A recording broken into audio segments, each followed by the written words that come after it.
I was confronted with the loss of someone in my family close to me, and it was really a shocking experience. I wanted to tell a different story and not talk about death the usual way, I would say, but really deal with death as a physical reality and that can be explained. David Cage's vision is always one that is innovative and highly challenging. So each time we start out on a project, we see those giant mountains in front of us and think, oh my God, how are we going to do that? It took about a year to write Beyond. It was really challenging a collaboration because David is really passionate about writing and he always wants to push the envelope. You know, the concept is huge and there's, incredible action sequences and locations all over the world, but there's also this beautiful drama within. One of the challenges of doing this is because the player participates in the scenario, the possibilities of where the story goes is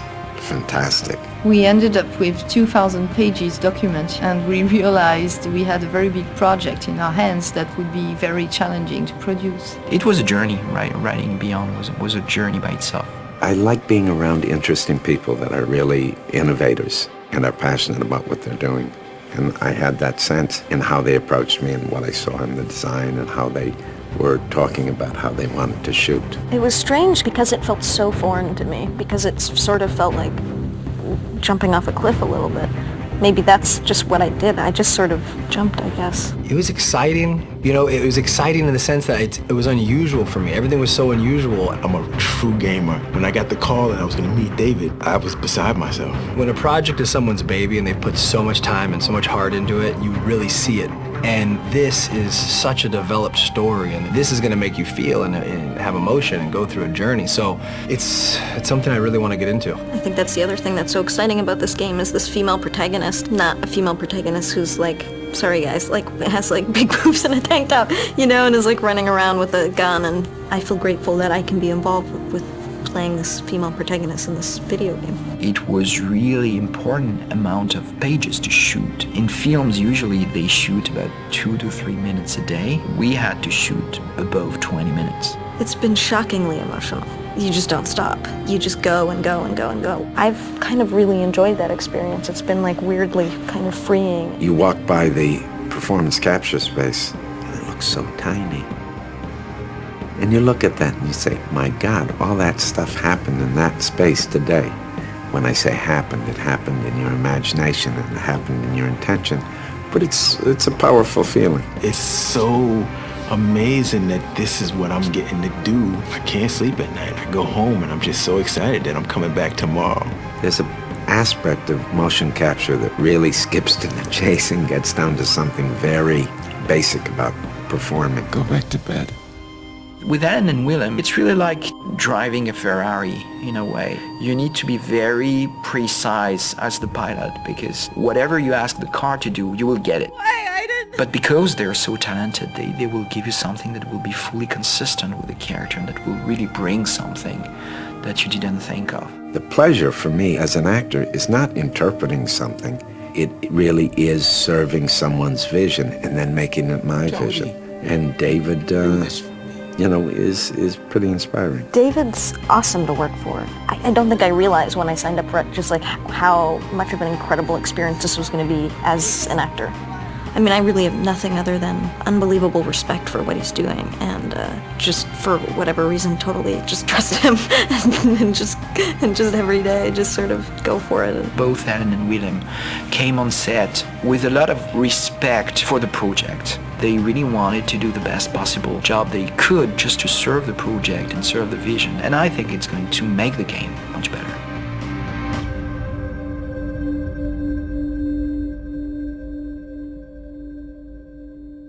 PlayStation.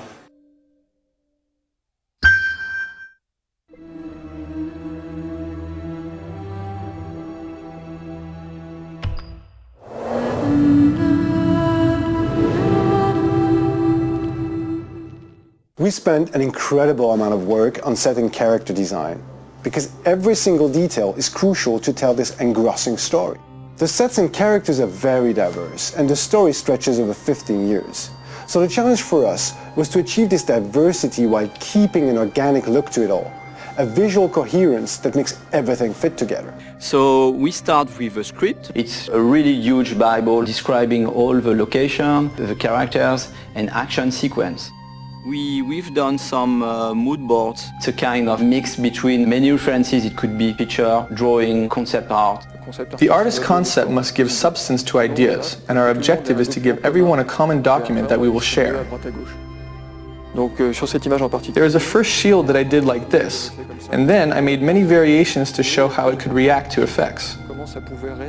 We grab many pictures, and after that we create what we call a pack design. A pack design is a kind of Bible linked to one sequence, one location on one main character. The 3D production is starting from this point, and we can produce internally by the Quantic Dream graphic team, but also with some outsourcing partners.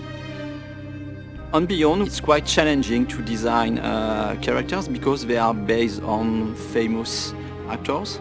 So as to really recognize their faces and their profiles, we use a thorough technical process with complete body scan, higher detailed scans for the face, and a photo shoot which is very precise to have all textures and skin colors of the actors.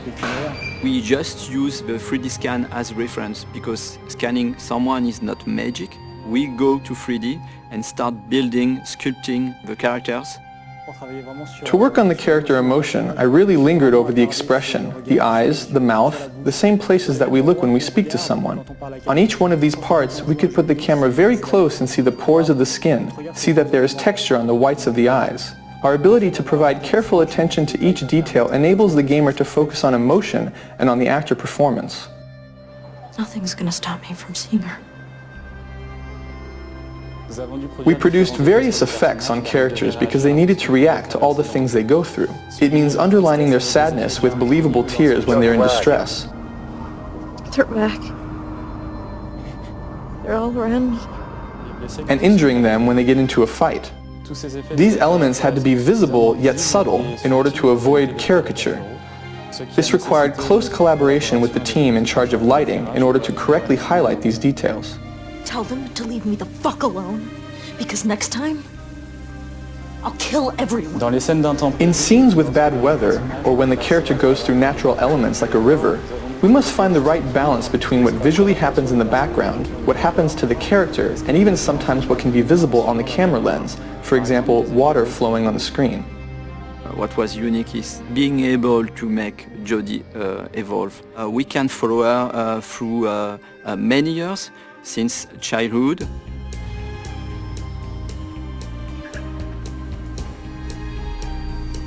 We build close to 70 version of Jodie. She experiences so many moments that we could make her character very distinctive according to the period of her life. We have to propose a particular and different emotion through each version of Jodie. So we spend many time with the artist's concept and fashion designer to dress, to see how we could change the haircuts of an actor to make him younger or older in a consistent way. One of the main challenges was to make Jodie look younger. We had very few references, and it was very delicate work because we didn't know if we were getting it right. When we put the trailer online, Ellen came back to us and told us her mother had recognized her at the age of 9. That's the best compliment we can receive as character artists. Hello, Jodie. Come in. In Beyond, we follow mainly Jodie and also our close relation, for instance, Dawkins. I thought it would be a good idea for us to have a little chat, get to know each other a little better. We can see him growing and reaching maturity. He begins as a laboratory scientist and he finishes by directing a whole department. We wanted to give him a paternalistic side with Jodie, and at the end, an authoritarian aspect. There are more than 300 characters in the game. Once we created a digital double like the one of Ellen or Willem, if others are not as good, we will see it immediately. So there was a considerable effort to bring all the characters of the game at the same level than the main characters. لك حد انقذت حياتي لن أنسى فعلك هذا أبدا. The highlight of Beyond was to go through an epic journey with Jodie, spanning 80 different set pieces. It's slightly different from Heavy Rain. We have a much more huge palette of scene and environments. It could be a Navarro desert, tiny rooms, huge complex. It's hard to manage because we are talking about small and tiny rooms with a huge level of details. and also a kind of open world environment where we need to improve the same level of details. One of the biggest challenges was to create an open world that we can see in the Navajo sequence. The scenery represents about 2 square kilometers. It's been a joint effort between the vision of David, the technical restrictions, and the artistic vision. Another challenge was to build a section of a city. We did a lot of research on homeless people lived in the United States, and so we worked together to characterize each nook and cranny. I guess we pushed on both our engine and the capabilities of the PS3. We also make the sequence changing according to the weather. We moved from a sunny Navajo set to a completely snow-covered homeless set. We can find ourselves in atmospheres totally different, but inside the same sequence. We move from a daytime environment to a sunset and nighttime environment. This is the same sequence, the same street, but a totally different atmosphere. The set is rarely in the same state when we begin the sequence and we finish it. For all our effects, we relied heavily on our internally developed particle system because it allowed us to display a large number of small particles in which we could apply physics-based dynamics. Thanks to this, we've been able to have Jodie escape a collapsing, burning building, while at the same time outside there's a blizzard of about 50,000 flakes. In Beyond, we speak about Jodie, but also about our connection with an entity. It was a real challenge for us. When we go through an object, we have to foresee the interior of this object. So we had a lot of detail to let the gamer having fun and to make the world around Jodie and Aiden more consistent. In Beyond, there is an important fantasy element as well that includes creatures, entities, etc. In the beginning, we thought about something quite marine, but with an aquatic creature, it was almost too real. So we changed our idea towards something more polluting, more dark. Entities don't really have defined shapes, but however, they are very frightening. Imagining and creating the infraworld was also a great challenge. We had to think of a plausible, aesthetic way of representing what lies beyond. Souls disintegrating and taking shape again, for instance. Beyond is a very challenging project. Everybody in the team tried to push hard the limits of the PS3 just to be able to recreate this journey in the life of Jodie Holmes.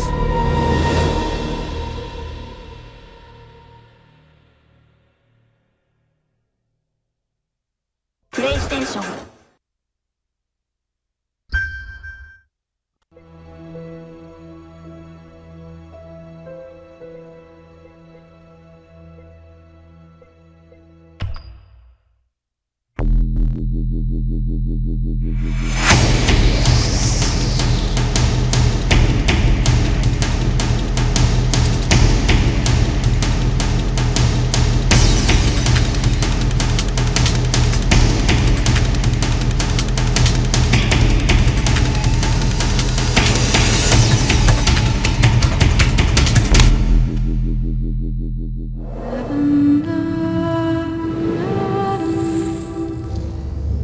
Every second of movement you see in Beyond is motion capture, ranging from simple in-game motions, walking, turning, all the way to stunts, fights, full-person fights on train roofs, to performance capture, to full facial and body capture at the same time. It's not your call, Aiden.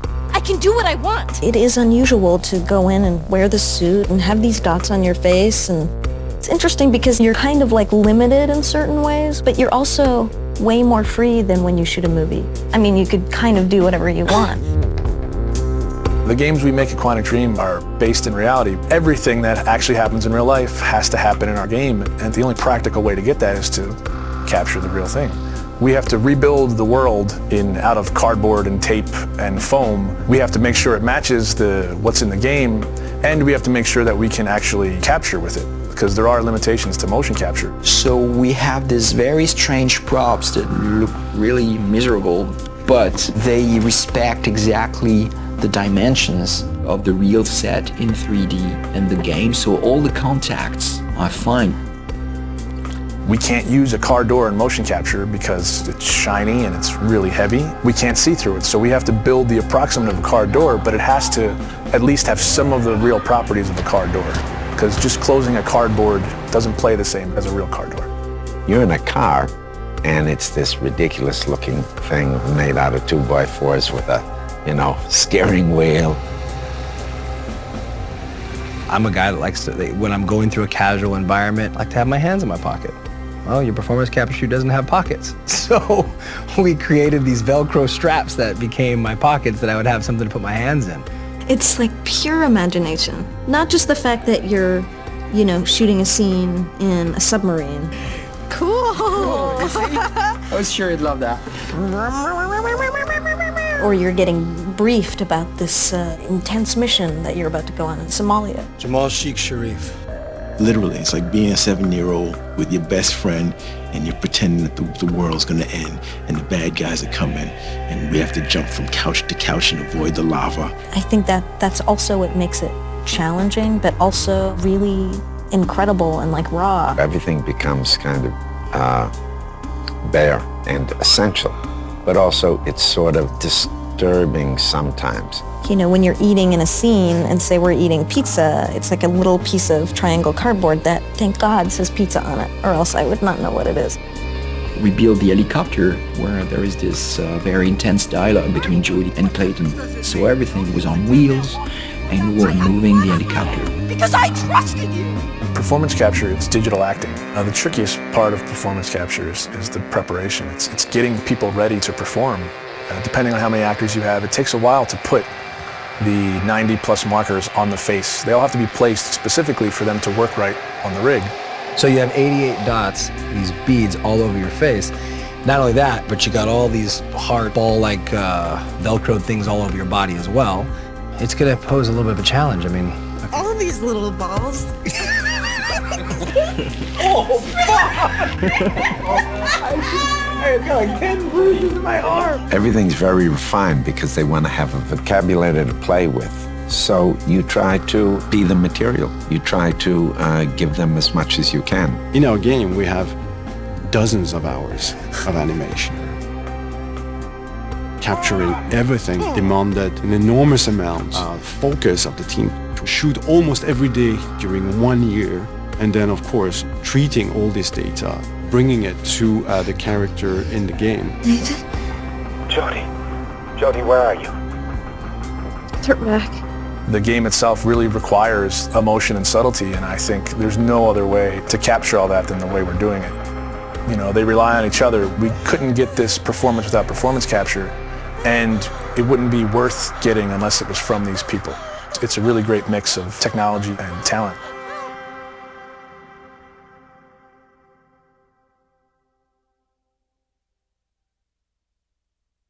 PlayStation.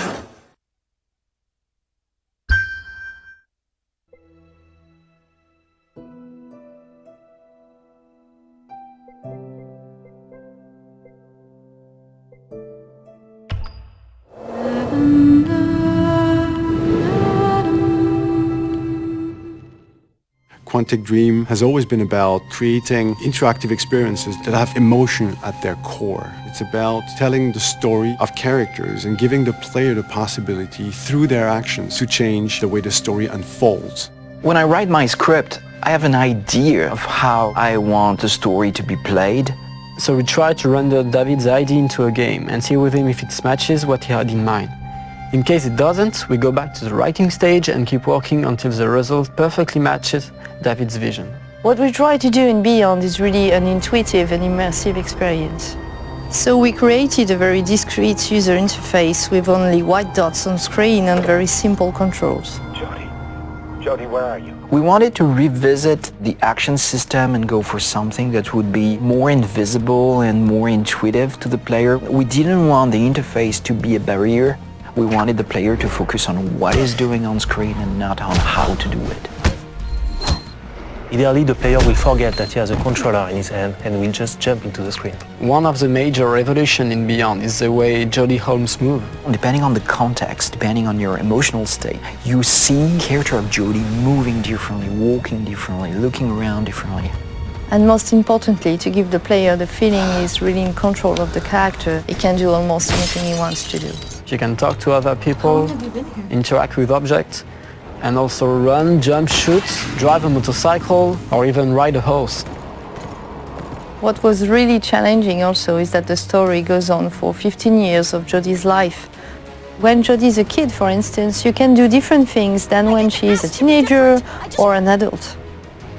Giving this much animation to a character, it's really new. It has never been done to that extent, and it really makes the character come alive like never before.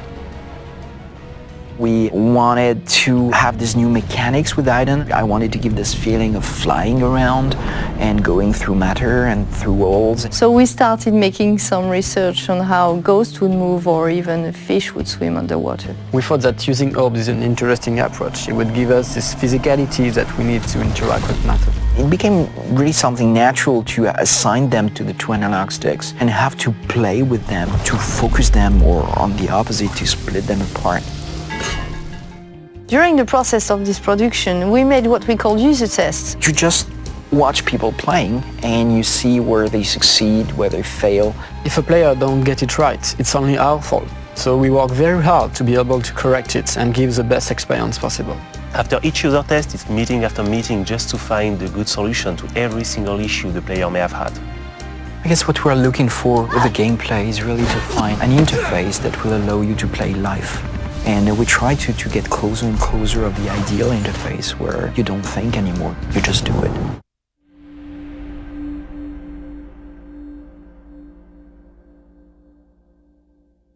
PlayStation